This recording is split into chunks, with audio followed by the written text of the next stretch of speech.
हाथ बांधे क्यों खड़े हो हादसों के सामने, हाथ बांधे क्यों खड़े हो हादसों के सामने, हादसे भी कुछ नहीं है हौसलों के सामने। तो दोस्तों, आज की शुरुआत हम लोग केमिस्ट्री के 15 मोस्ट इम्पॉर्टेंट क्वेश्चन की शुरुआत करते हैं। तो चलिए, आज हम लोग जो केमिस्ट्री का 250 क्वेश्चन का सीरीज देख रहे हैं उसमें अगला 15 क्वेश्चन की शुरुआत करते हैं। तो दोस्तों, यदि अभी तक आप लोग मार्गदर्शन को सब्सक्राइब नहीं किए हैं तो फटाफट जल्दी से मार्गदर्शन बाय रविकांत सर को सब्सक्राइब कीजिए। और चलिए आज की शुरुआत करते हैं। पहला क्वेश्चन आज का है, पॉजिट्रॉन किसका द्वितीय कण है? पहला option proton, option number B electron, option number C neutron और option number D none of these. सही आंसर होगा option number B electron. Electron एक ऋण आवेशित कण होता है। चलिए नेक्स्ट क्वेश्चन, क्वेश्चन नंबर 47। रासायनिक तत्व के गुण के अणु के संदर्भ में चुंबकीय क्वांटम संख्या का संबंध है। तो चलिए देखते हैं चुंबकीय क्वांटम संख्या का संबंध किससे है। तो पहला ऑप्शन अभिविन्यास, दूसरा आवृत्ति फ्रीक्वेंसी, तीसरा आमाप और चौथा चक्रण। तो सही आंसर होगा ऑप्शन नंबर डी चक्रण। क्वांटम सिद्धांत मैक्स प्लांक ने दिया था। क्वांटम सिद्धांत किसने दिया था? तो मैक्स प्लांक ने दिया था। और क्वांटम सिद्धांत कितने प्रकार के होते हैं? तो 4 प्रकार के होते हैं। Principal quantum, azimuthal quantum, magnetic quantum, spin quantum. और क्वांटम यांत्रिकी का मूल समीकरण ब्रोडिंजर साहब ने दिया था। तो इस तरह से ऑप्शन नंबर डी सही आंसर है। चलिए अगला क्वेश्चन, क्वेश्चन नंबर 48 देखते हैं। रेडियो सक्रियता किसका गुण है? पहला option electron, option number B proton, option number C neutron, option number D नाभिक। तो दोस्तों, सही आंसर होगा, इस क्वेश्चन में मैक्सिमम स्टूडेंट गलत करेंगे, जबकि इसका सही answer option number D nucleus होगा। रेडियो सक्रियता न्यूक्लियस नाभिक का गुण होता है, जबकि रेडियो सक्रियता के अवयव होते हैं इलेक्ट्रॉन, प्रोटॉन और न्यूट्रॉन। और रेडियो सक्रिय विकिरण यदि पूछा जाए तो अल्फा, बीटा, गामा, ये रेडियो सक्रिय विकिरण होते हैं। चलिए अगला क्वेश्चन की तरफ बढ़ते हैं, क्वेश्चन नंबर 49। किसी तत्व के समस्थानिक के बीच अंतर किसकी भिन्न संख्या की उपस्थिति के कारण होता है? क्वेश्चन फिर से सुनेंगे। किसी तत्व के समस्थानिक जो आइसोटोप होता है के बीच अंतर किसकी भिन्न संख्या की उपस्थिति के कारण होता है? पहला option electron, option number B proton, option number C neutron और ऑप्शन नंबर डी फोटॉन। तो सही आंसर होगा न्यूट्रॉन, ऑप्शन नंबर सी। चलिए देखते हैं समस्थानिक क्या होता है। परमाणु संख्या इक्वल, समान और परमाणु द्रव्यमान भिन्न भिन्न हो तो क्या होता है? वो समस्थानिक होता है। ठीक है। जबकि प्रोटॉन परमाणु संख्या समान और न्यूट्रॉन संख्या क्या होती है? भिन्न भिन्न। ठीक है, हम दूसरी भाषा में ये भी कह सकते हैं। तो हम लोगों का सही आंसर होगा option number C neutron. Next question, question number 50 number question देखते हैं। क्वेश्चन है, ऑक्सीकरण एक ऐसी अभिक्रिया है जिसमें पहला ऑप्शन इलेक्ट्रॉन का त्याग होता है, ऑप्शन नंबर बी ऑक्सीजन का संयोग होता है, ऑप्शन नंबर सी विद्युत धनात्मक समूह के अनुपात में वृद्धि होती है और option number D all of this. तो सही आंसर होगा option number D all of this. Next question, question number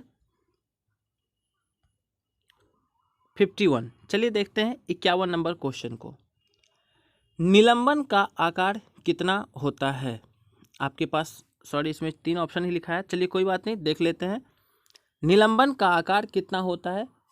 पहला ऑप्शन है 10⁻⁻5 to 10⁻⁻7 centimetre, option number B 10⁻⁻7 to 10⁻⁸ centimetre, और option number C 10⁻³ to 10⁻⁴ centimetre.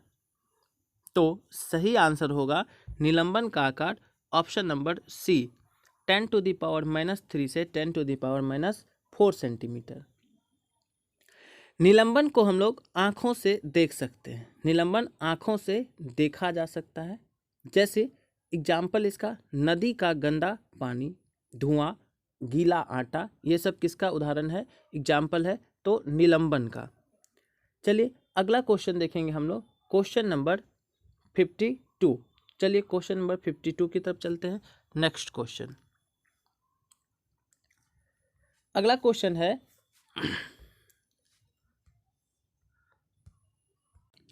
सबसे उत्तम कोटि का कोयला है। पहला ऑप्शन पीट कोयला, ऑप्शन नंबर बी लिग्नाइट कोयला, ऑप्शन नंबर सी बिटुमिनस और ऑप्शन नंबर डी एंथ्रासाइट। तो चलिए सही आंसर आपको बताना है। सबसे उत्तम कोटि का कोयला एंथ्रासाइट होता है। ऑप्शन नंबर डी हम लोगों का सही आंसर होगा, एंथ्रासाइट। पीट कोयला को हम लोग निम्न कोटि का कोयला भी कहते हैं, जबकि लिग्नाइट को भूरा कोयला कहा जाता है, भूरा कोयला कहा जाता है। और बिटुमिनस को मुलायम कोयला कहा जाता है, बिटुमिनस को मुलायम कोयला कहा जाता है। और सबसे उत्तम किस्म की कोयले की बात करें तो वो एंथ्रासाइट होता है। चलिए अगले क्वेश्चन की तरफ बढ़ते हैं। क्वेश्चन नंबर 53, Cu+Zn कॉपर और जिंक के अवयव के कौन कौन मिश्र धातु नहीं है। तो कॉपर और जिंक से देखते हैं कौन सा मिश्र धातु नहीं है। यहाँ गौर करना हम लोग को, नहीं है ये पूछ रहा है आपसे। चलिए तो पहला ऑप्शन है पीतल, दूसरा ऑप्शन डच मेटल, तीसरा ऑप्शन मुंज मेटल और ऑप्शन नंबर डी कहता है कांसा। तो सही आंसर होगा ऑप्शन नंबर डी कांसा। ठीक है, तो कांसा का जो निर्माण होता है वो कॉपर प्लस Sn से मिलकर होता है। तो यहाँ पर ऑप्शन नंबर डी हम लोग का सही आंसर होता है, जबकि कॉपर और जिंक से मिलकर पीतल, डच मेटल और मुंज मेटल तीनों का निर्माण होता है। और जो नहीं है वो कौन सा है, कांसा है। Next question, question number 54 number question, phosphorus का कौन सा अवयव स्फुरदीप्ति की घटना प्रदर्शित नहीं करता है। तो चलिए पहला ऑप्शन आपका नहीं करता है। इंपॉर्टेंट बात यही होती है, हम लोग को ध्यान रखना होता है कि क्वेश्चन में होता है या नहीं होता है पूछा जाता है, क्योंकि हम लोग कभी कभी जानते हुए क्वेश्चन को भी गलती करते हैं, इसी वजह से तो थोड़ा ध्यान रखने की जरूरत है क्वेश्चन पे। पहला ऑप्शन है व्हाइट फॉस्फोरस, दूसरा येलो पीला फॉस्फोरस, ऑप्शन नंबर सी लाल फॉस्फोरस और option number D all of these.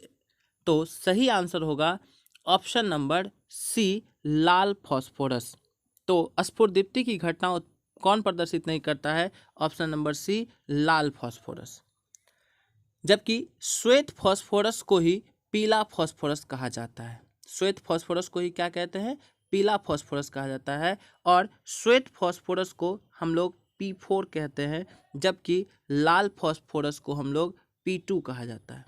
Lal phosphorus को P2 जबकि श्वेत को P4। अगला क्वेश्चन चलते हैं। Next question, question number 55 55 number question. Next question है मैग्नीशिया का रासायनिक सूत्र क्या है। मैग्नीशिया का रासायनिक सूत्र क्या है। पहला ऑप्शन MgOH का whole 2, MgSO4, option number C MgO और ऑप्शन नंबर डी MgCl2। तो MgOH का होल 2 को हम लोग मैग्नीशियम हाइड्रोक्साइड कहते हैं या मिल्क ऑफ मैग्नीशिया कहते हैं। इसको मिल्क ऑफ मैग्नीशिया कहा जाता है, milk of magnesia, milk of magnesia. जबकि MgO को, सही आंसर MgO होगा, MgO को मैग्नीशिया कहा जाता है। क्या कहते हैं इसको, कहते हैं मैग्नीशिया, MgO को। और जबकि हम लोग MgSO4 को मैग्नीशियम सल्फेट या इप्सम लवण कहते हैं। MgSO4 को क्या कहा जाता है, इप्सम लवण, इप्सम लवण या हम लोग कहेंगे मैग्नीशियम सल्फेट। तो सही आंसर होता है option number C, magnesia MgO को MgSO4 को कहेंगे इप्सम लवण और MgOH का whole two milk of magnesia. चलते हैं अगले क्वेश्चन की तरफ। नेक्स्ट क्वेश्चन देखते हैं हम लोग। अगला क्वेश्चन आज का क्वेश्चन नंबर 56। तो दोस्तों, यदि आप अभी तक मार्गदर्शन बाय रविकांत सर को सब्सक्राइब नहीं किए हैं तो सबसे पहले आप मार्गदर्शन बाय रविकांत सर को सब्सक्राइब कीजिए और आप हमें टेलीग्राम पर मार्गदर्शन बाय रविकांत सर के नाम से अपने ग्रुप को ज्वाइन कर सकते हैं। फॉलो आप हमें फेसबुक पर मार्गदर्शन बाय रविकांत सर के नाम से फॉलो कर सकते हैं और यूट्यूब चैनल अपना मार्गदर्शन बाय रविकांत सर है, तो आप उसको ज्वाइन कर लीजिए। वहाँ कॉम्पिटिटिव एग्जाम से रिलेटेड हर एक कुछ का मैथ, रीजनिंग, साथ में जीके जीएस का भी वीडियो आपको मिलते रहेगा। हम लोग फटाफट का अपना एक सीरीज बनाते हैं जिसमें 5 मिनट 6 मिनट का वीडियो जो आपके एग्जाम के लिए काफ़ी इंपॉर्टेंट होता है वो होगा। आप चाहिए और प्लेलिस्ट में फटाफट की सीरीज को चेक कीजिए। तो चलिए दोस्तों, अगले क्वेश्चन की तरफ बढ़ते हैं। अगला क्वेश्चन है क्वेश्चन नंबर 56। निम्नलिखित में कौन लोहा का अयस्क नहीं है? तो इसका पहला ऑप्शन है सीडेडाइट, दूसरा option haematite, option number C chalcopyrite और ऑप्शन नंबर डी सिल्वेराइट। तो चलिए देखते हैं। आपसे पूछा जा रहा है लोहा का अयस्क नहीं है, ध्यान देना है, लोहा का अयस्क नहीं है तो आंसर होगा ऑप्शन नंबर डी सिल्वेराइट।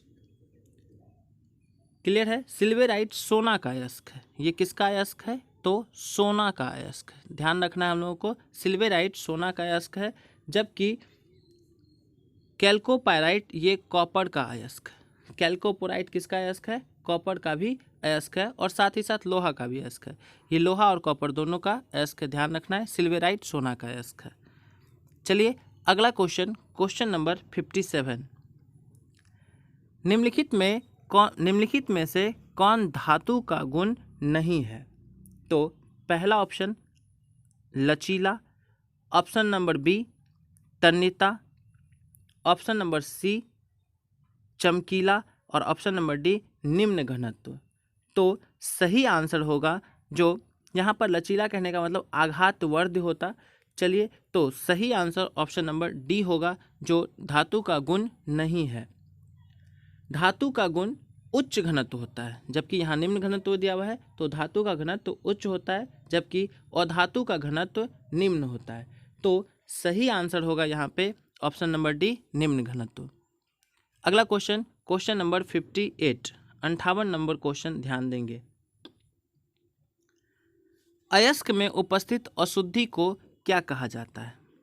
तो दोस्तों ध्यान देंगे। पहला option flux, option number B gangue, option number C धातुमल स्लैग जिसको कहते हैं और option number D none of these. तो सही आंसर होगा अयस्क में उपस्थित अशुद्धि को गैंग कहा जाता है। क्या कहा जाता है?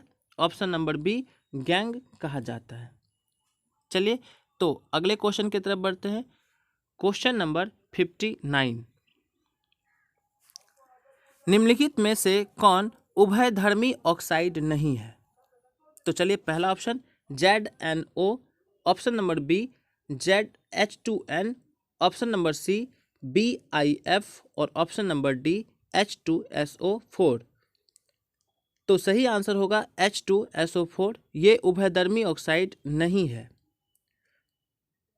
तीन तत्व के अंत में FON हो, जिन तत्व के अंत में FON हो उसके ऑक्साइड उभयधर्मी होते हैं। कैसे ध्यान रखना है? तो नोट में लिख लीजिए, ध्यान रखिएगा। जिस भी तत्व के लास्ट में F हो, O हो, N हो, वो सब क्या होते हैं? उसके ऑक्साइड उभयधर्मी होते हैं। तो यहाँ पर आंसर हम लोग का H2SO4 सही आंसर है, ऑप्शन नंबर डी। चलिए अगला क्वेश्चन और आज का लास्ट आखिरी क्वेश्चन देखते हैं हम लोग। Question number 60। तो दोस्तों ये हम लोगों का 250 और 250 केमिस्ट्री के मोस्ट इंपॉर्टेंट क्वेश्चन का चौथा सीरीज है, जिसमें हम लोग 45 to 60 क्वेश्चन डिस्कस किए।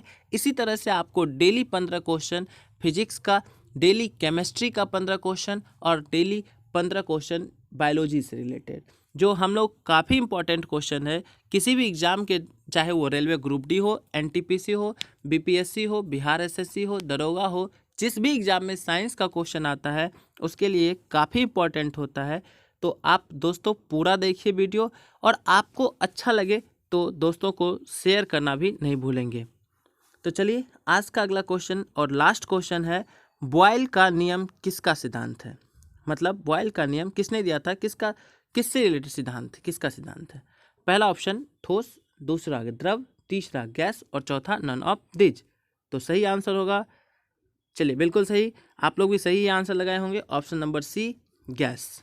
ठीक है, आप इस वीडियो के माध्यम से, इस क्वेश्चन के माध्यम से खुद का टेस्ट भी कर सकते हैं 15 क्वेश्चन को खुद से बना के, और आपका उससे पता चलेगा कितना सही और कितना गलत हो रहा है। और आप हमें कमेंट बॉक्स में बताइए कितना सही और कितना गलत होता है। ठीक है, तो आज के लिए हम लोग इतना ही रहने देंगे। चलिए तो मिलेंगे अगले वीडियो में।